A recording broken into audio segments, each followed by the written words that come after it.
안녕. 밥 먹었어? 연인에게 다정한 영상 통화를 남기는 남자. 잘생긴 외모에 185cm의 큰 키. 기업체 야외 연수 전문 강사. 아마추어 농구팀의 주전 선수. 그리고 넉 달 후 결혼식을 올릴 예정이던 당시 32살의 예비신랑 김명철 씨. 그가 흔적도 없이 사라졌습니다.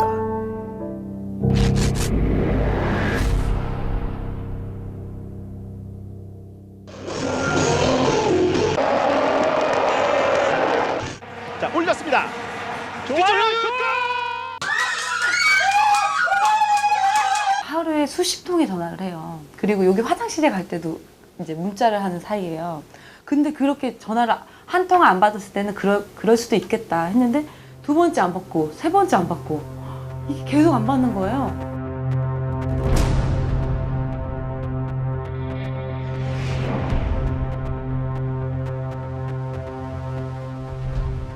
명철이 전화가 딱 왔잖아요. 제 거에 9일 명철이라고 딱 떠서 명철 씨네? 제가 전화를 딱 받았는데 어떤 여자인 거예요. 명철 씨 여자친구 때문에 힘든 거 몰랐어? 문자 못 봤어? 나 명철 씨랑 잠수 탈 거니까 더 이상 연락하지 마.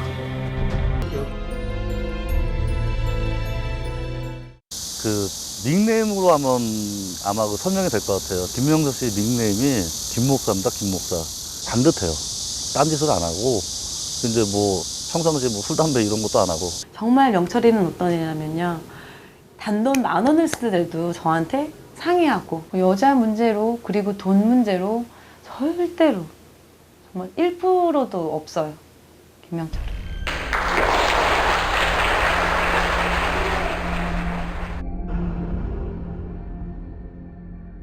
업체를 하나 소개시켜주겠다. 뭐 성남시 광주 지역에는 음악인 연합회라고 들었던 것 같아요. 제주도에 가서 한 2박 3일 동안 그 즐길 수 있는 어떤 프로그램을 원한다.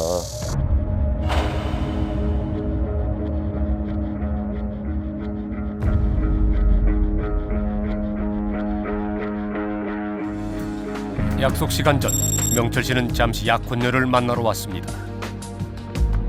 그리고 술 접대를 해야 될지도 모른다며 사용 한도가 큰 현주 씨의 신용카드를 빌려갔습니다. 그 후 명철 씨로부터 카드 비밀번호를 묻는 전화가 걸려왔습니다. 현금 100만 원을 인출하는 모습은 은행의 CCTV에도 녹화됐습니다. 그렇게 은행에 나간 뒤로 연락이 끊긴 것입니다. 언제 헤어졌어? 그랬더니 5시 반에 만났잖아요. 6시 반에 헤어졌대요. 그러면서 명철이가 돈이 필요하다고 하면서 차를 담보로 해서 자기한테 돈을 빌려갔다고 한 거예요.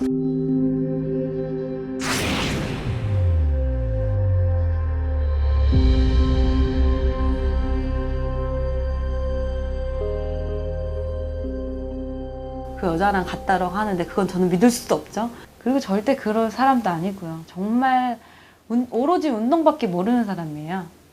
돈이 제일 필요했다면 먼저 일단 교육 일정 끝난 거 아직 결제를 못 받았더라도 제가 미리 가불 형태로 이제 미리 좀 당겨서 지급해 줄 수도 있는 그런 상황도 있고 어느 정도 돈이 필요하다면 저한테 제일 먼저 얘기를 했겠죠. 가족과 지인들은 오히려 명철 씨에게 들어왔던 계약건에 이상한 점들이 있다며 의혹을 제기합니다. 첫 만남 자리에서 등본과 인감을 가져오라고 하고 선수금을 줬다는 것이 이상하다는 겁니다. 일단 교육 일정이 끝나고 나서 나중에 결제를 받는 게 통상적이거든요. 그리고 그래서 미팅하는 자리에서 돈이 오가거나 이런 문제가 오간 적이 뭐 거의 없는 상황이었는데 저도 그런 식으로 계약을 해본 적이 없고 제가 회사에 소속이 돼서 일을 할 때도 인감증명이나 주민등록번호나 이건 안 들어와요. 그래서 그게 말이 되냐 이해가 안 된다 상식적으로. 그런데 당시 얘기가 오갔던 단체는 성남 광주시 음악인 모임. 그런데 그러면 각 시마다 하나씩 그 단체가 있기 때문에 2개 이상의 단체가 하나로 뭉쳐지는 그런 단체는 없습니다. 별도로 뭐 연수를 한다든가 그런 계획은 전혀 없습니다. 저희가 확인된 기지 위치가 이 던킨도너츠에 있는 그 기지 위치입니다.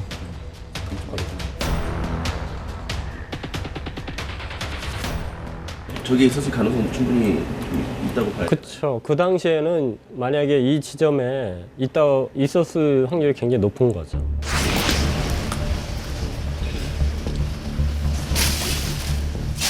안녕하세요. 우리 사무실 와서 깔쇠를 하나 얻어달라고 하더라고. 얼마씩 한다 쓴데 그런데 내세웠다는 조건이 특이했습니다. 그냥 물이 나와야 된다는 거야. 물이. 그리고 이제 밤 늦게까지 이렇게 시끄러워도 소리 나도 이렇게 안 들리는 데를 얻어달라고 그래. 뭐 굉장히 급하게 막 얻어달라고 했어. 급하게. 그리고 이거 보여주자마자 무조건 하자고 하더라고.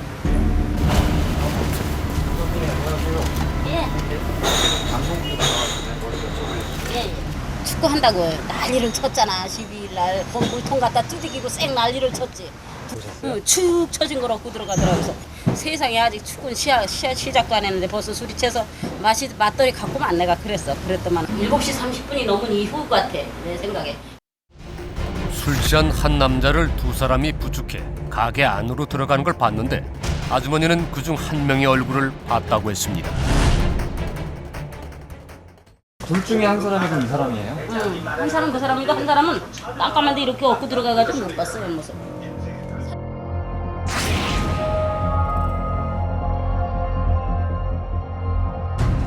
추적 끝에 최 실장의 정체가 밝혀졌는데 놀랍게도 최 실장이라는 사람의 근무지는 동네 한 야식집. 최 실장은 브로커가 아니라 야식집 배달원 최대상이었던 겁니다. 그냥 제가 볼 때는 워낙에 좀 어리숙할 정도로 착하니까 그냥 간단하게 제가 볼 때는 뭘 좀 부탁하는 형식으로 접근을 하지 않았나 그런 생각이 들어요.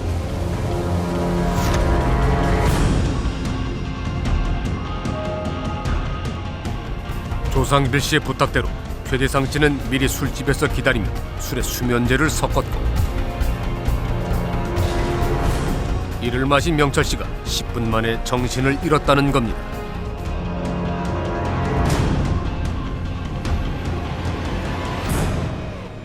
뭐 하려고 얻느냐 이렇게 하니까 지 선배가 나무를 고급 그 자재를 싼값으로 사게 됐대. 그것을 잠깐 보관했다가 그 안에서 좀 닦아야 한다네. 왜냐면 건설 현장에 있던 거라 좀 지저분해서. 가게를 얻고 며칠 뒤 명철 씨가 가게로 업혀 들어가는 걸 봤고 또 그 며칠 뒤 이웃 주민들은 이상한 광경을 목격했습니다. 그 외에는 몰라. 여기가 되게 잘 보이는 위치네요. 너 문을 열고 쓰니까 예. 우리 여기까지 물이 차더라고. 그 사람 발에. 날도 좋은 날, 내 생각에는 훨씬 날도 이렇게 좋은데 뭐 저기 왜 물이 저렇게 찼지? 어디서 뭐 2층에서 무슨 하수도 터진 것도 아닐 텐데 그렇게만 생각했지. 장마철도 아닌데 물이 밖으로 넘쳤다는 가게. 지하에도 물이 셀 정도였습니다. 전화하니까 왜 거다가 밑에 물새게 해느냐 그러니까 들어보니까 쥐가 막 썩어갖고 막 냄새나고 그래서 그런 거 청소하고 물을 좀 뿌렸습니다 그러더라는 거예요. 근데 그 쥐가 썩어 있으면 말도 안 되는 소리잖아 그건. 왜 쥐가 썩어 있으면 쥐만 치우면 되는 거지 거기다가 물을 짙어서 이때까지 셀 정도로 보면 상식적 그건 말도 안 되는데. 한 달간의 수도 사용량을 확인해본 결과 놀라운 사실을 알 수 있었습니다. 6월 한 달간 수도 사용량은 89톤. 다른 달에 비해 무려 40여 톤 이상이 늘어난 것을 확인할 수 있었습니다. 40여 톤이면 가게 안을 가득 채울 정도의 양입니다. 또 지름 1.5cm의 수도꼭지를 최대로 틀어도 88시간 동안 계속 틀어야 하는 엄청난 양입니다. 그 뒤로는 아무도 못 봤어. 그러니까 물 청소하는 거 보고는 그 뒤로는 못 봤어. 안 와. 싹 치우고 안 와. 그리고 경찰 수사가 시작된 후 가게의 벽면에서 모발 2점과 혈흔 7점이 발견됐습니다. 이 중 모발 1점에는 혈흔이 묻어 있었습니다. 이 남성 DNA형의 그 실종자 김명철 씨가 사용하던 칫솔의 DNA형과 동일한 것으로 확인돼서 사건 현장에서 채취된 혈흔은 김명철 씨의 혈흔으로 그렇게 추정하고 있습니다.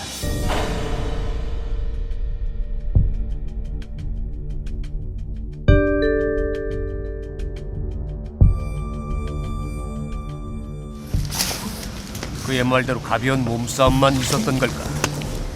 우리는 현장의 흔적을 분석해 보기로 했습니다. 여기 이제 머리카락이 있는 거는 어떤 싸움 행위 때문에 여기에 부딪힌 게 아닌가 하는 생각도 들어요. 머리카락이 거기 묻은 이유는 잘 없잖아요. 또 하나의 특징은 혈흔의 형태가 작은 정원형이라는 점. 공기 중에 혈액방울이 퍼져나가 만들어진 비산혈흔의 일종으로 분석됩니다.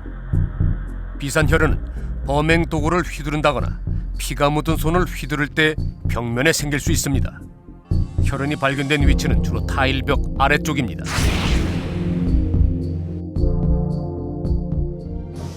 만약 수면제 먹은 상태에서 정신이 없이 자고 있는 상태라든지 그런 경우에는 아래쪽에서 범행이 이루어지니까 벽면이나 이런 데 피가 튀는 게 극소수가 될 수도 있어요.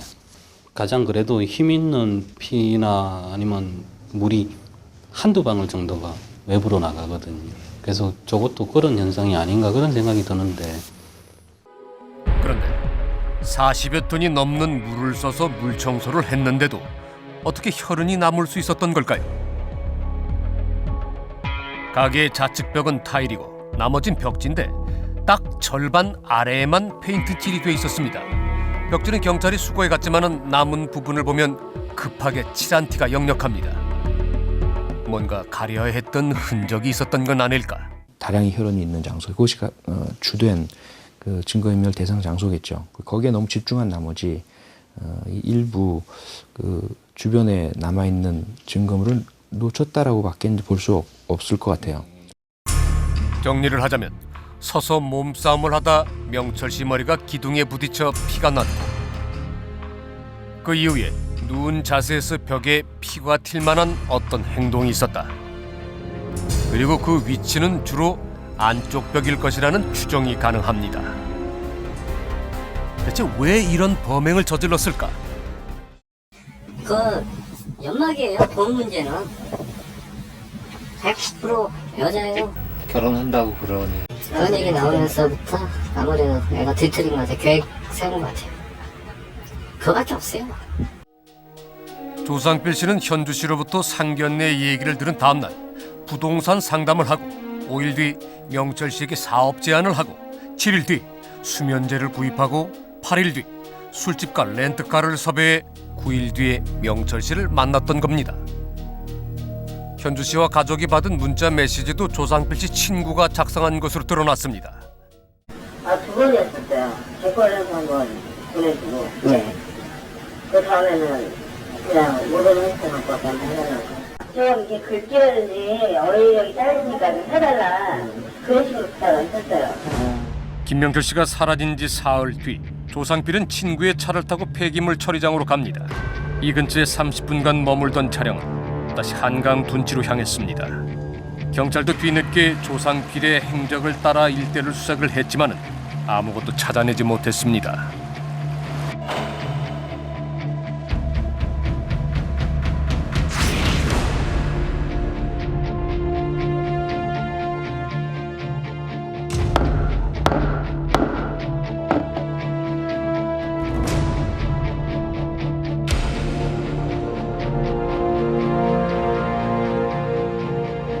네, 여보세요? 예, 반갑습니다. 네, 동생이 여기 지금 화장실 쓰러졌거든요? 주소가 어떻게 돼요? 여기 중동이요. 그곳에서 알몸으로 쓰러져 있었던 건 바로 옆 사무실에서 일하던 20대 후반의 박병준 씨였습니다.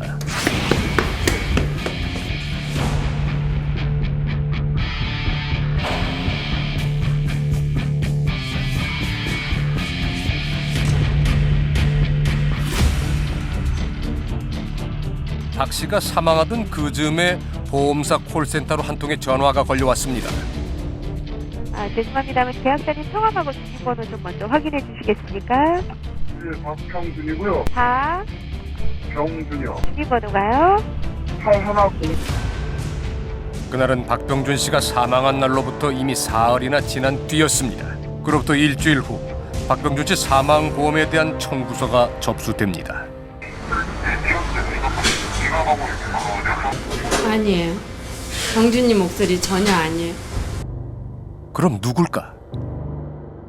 이 목소리는 전혀 아니에요. 이 목소리는 입술이. 박 씨 명의의 생명보험 3건에 대한 17억 보상금 수령인은 바로 조상필의 쌍둥이 형 조재필이었습니다. 저 그런 거 쓴 적이 없어요, 유인장. 그때 그 사람들이 뭐 아버지 인감도장 뭐 필요하다 그래서 받아간 적은 있어요, 그 사람들이 잠깐. 형 몫으로 나온 돈이 있다 그래가지고 그걸 찾아서 주겠대요. 그래서 그렇게 말해서 그런 거지.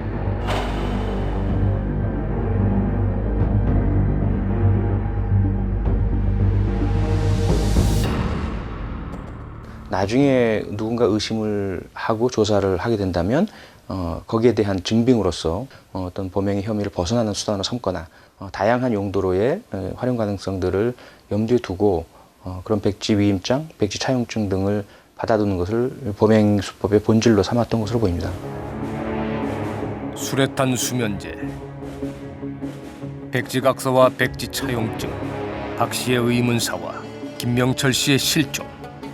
두 사건은 이상할 정도로 닮아 있습니다. 결코 이번 두 사건이 이들이 저지른 첫 사건은 아닐 것이다라는 그런 판단이 강하게 들고요. 여러 번 반복된 그런 범행의 습벽이 있었던 사람들로 그렇게 추정이 됩니다.